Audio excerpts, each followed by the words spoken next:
Right, so I'm here for CiegeGG with the wonderful Matt Andrews. Thank you.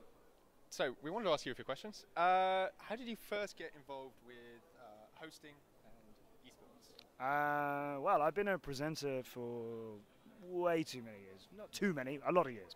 Hopefully more years. And yeah, a long time. I did a lot of live event stuff. I've been a performer in different ways. I was a dancer a long time ago. I did radio for 6 years. I've done a lot of comedy nights, done comedy all over the UK, corporate gigs and stuff like that as well. So presenting in lots of different ways, all live, a little bit on TV as it sort of went along, but mostly live event stuff. Welcome to the FIA Formula E Finals here in London in a completely transformed Battersea Park. Hola and welcome to Plaza de Toro de Levantes, the world's most prestigious bullfighting ring. That is the Olympic Tower in Munich Olympic Park, and around it is an absolutely beautiful blue sky sunny day.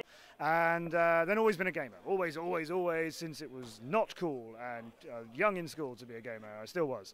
So it became like a natural thing for me. It's like, well, I'm presenting all of these things and my presenting career was going well, but I'm just doing gigging. I'm just gigging, and like that's good, at least I'm busy.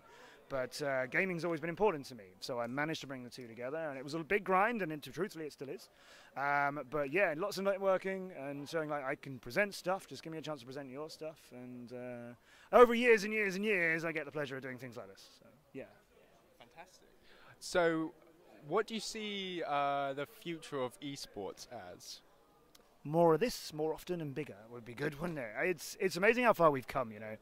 People talk about esports as being around in its entirety for, people give you figures of like 15 years or 18 years from the original, shoutcasting that we used to do.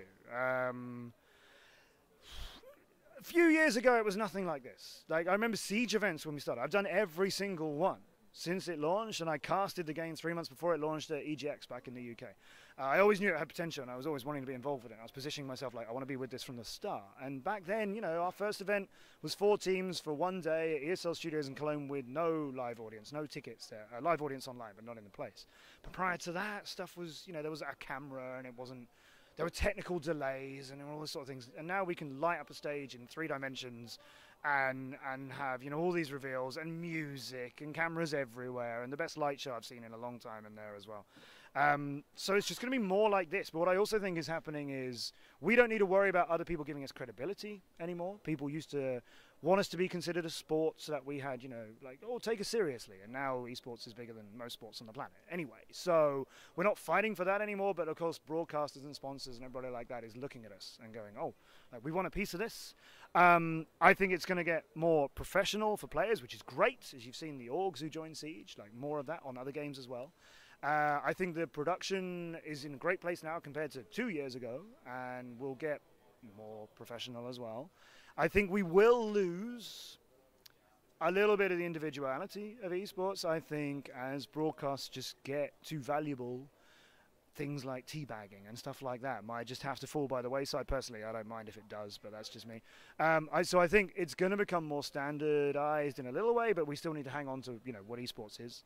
And that is all actually positive, and it's absolutely here to stay. Like I've always said about Siege, but esports in general, it's all here to stay. So you mentioned how you, sort of briefly, how you first got involved with Rainbow Six Siege. Yeah. Do you want to tell us a bit more about that, or? I had my eye on it. I knew it was going to be good. I knew it was going to be different. Yeah, okay, first-person shooter, but a tactical one and destructive environments. There's been very few good games of that ilk, regardless of whether they've been, esports and broadcast and so on. So I always thought it had standout potential, and I was forming my career in esports, and I was casting some things and hosting some different things, but I wanted to be, relevant to a particular title, and it was never going to be something like CS. That game is full of great talent, full of great casters and hosts, and I like it, but it wasn't the only game I wanted to work on. And likewise, if you want to work on League of Legends, you only work on League of Legends, and that's not me either. So I've been looking for a title to come along and go, right, I want to be with this thing as it grows. And so Siege came along, and like I say, went along to EGX and casted a bit there with ESL. Very small thing that I did, a very small part of it was mine.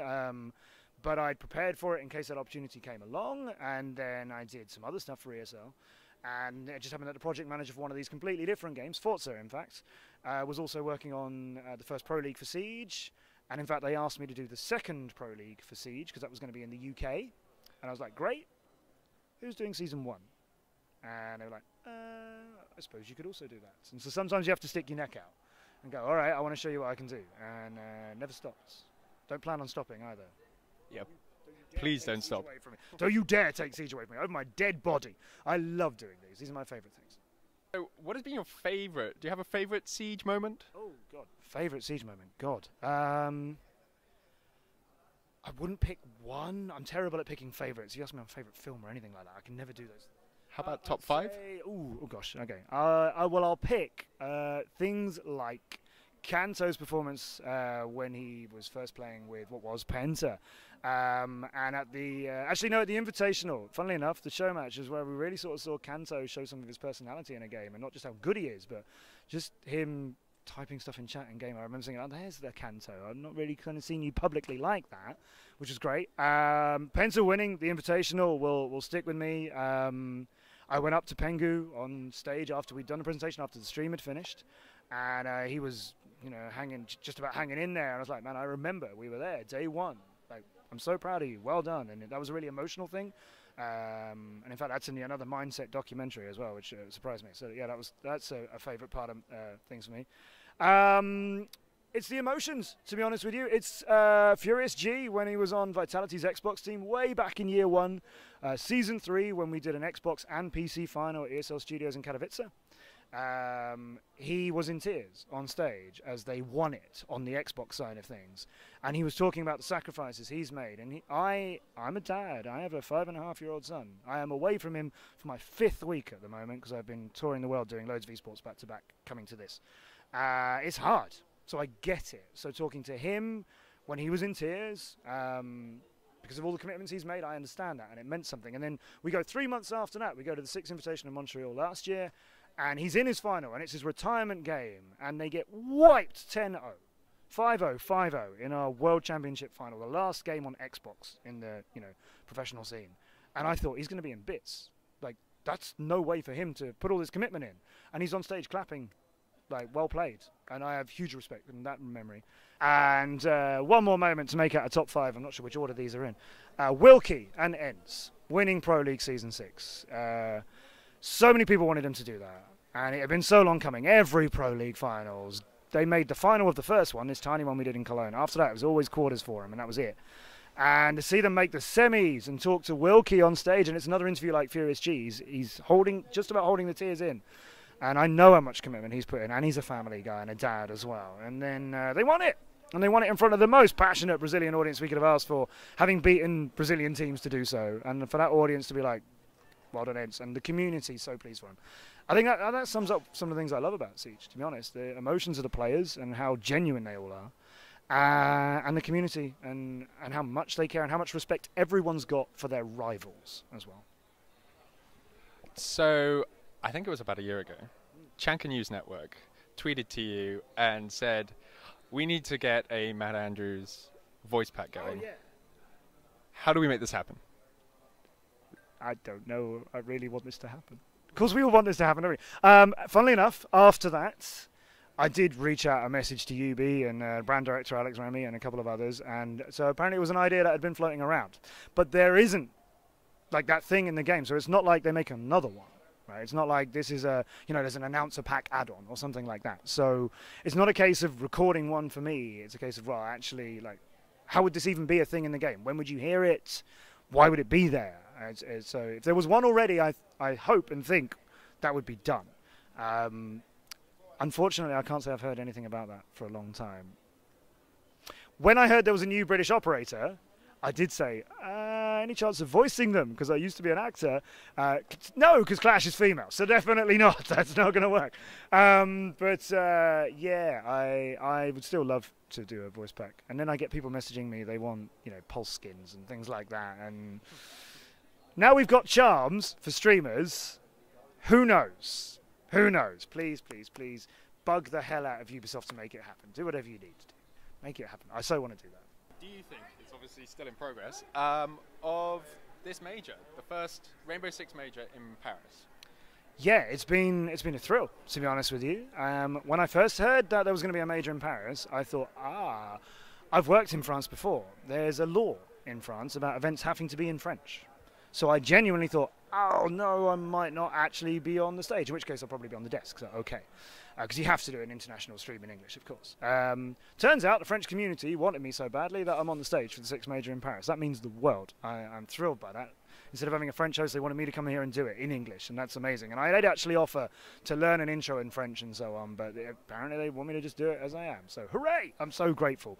It's been so memorable. It's been so big as well. This sold-out thing. The games have been good. Upsets, sure. Like Liquid not making it to the stage. Ooh, that one hurt. They left quick. They got on a plane there and then. We have a G2 EG final, which is the obvious prediction, I think, for most people. Truthfully, I'm glad we've got that contest because we know it's going to be a good final and it's happening right now. But I worry that outside of the scene, people might look at this and go, oh, so you've got 2 good teams then. Because if you don't follow Siege, you will think, oh, like I heard about the invitation, that was G2 EG. And, oh, EG and G2, that sounds familiar. Or Penta, obviously. So I worry it doesn't justify all the work of all the other teams that we have G2 versus EG. But they are the best. And I think it's going to be G2's day. This might come back to bite me if it turns out EG win, but I think G2 are going to win it. EG are great, obviously, and I can certainly beat G2 on some days, but I'm not sure it's today. And so finally, where do we need to look for you on social media and similar services? That is nice to be asked. It is Matt Andrews TV, MATTANDREWS TV on Twitter. And on Instagram and Facebook as well. I run a YouTube channel, which is also Matt Andrews TV, where I take you to these things. Because I know people want to see them, and I know people can't get to them, and particularly at things like the 6th major. We have this incredible fan zone way beyond anything we've ever done before. There's a bit of Bartlett University here. There's a bit of Border here, the bank, all of those kind of iconic things. Consulate is here, you know. So if you want to see that and you couldn't be here, then on youtube.com/MattAndrewsTV, I have a whole Rainbow Six Siege playlist with interviews with players, tours of things like this. And if you're interested in esports and what it's like to work in this industry in front of the camera or behind it, there's not a lot of stuff about that. So I also do, I have a channel on my channel, stuff about how it works, how it's done, how we make these kind of things in events and esports and TV. That's all on Matt Andrews TV. And I'm on Twitch as ESL_Matt. Lots of streaming stuff coming in the near future. So follow and be ready for that. But yeah, subscribe. Anything you can find me on Matt Andrews TV or ESL_Matt is where I am. So, I think that just about wraps everything up. So, this was the fantastic and amazing Matt Andrews. This is Shevla for CiegeGG.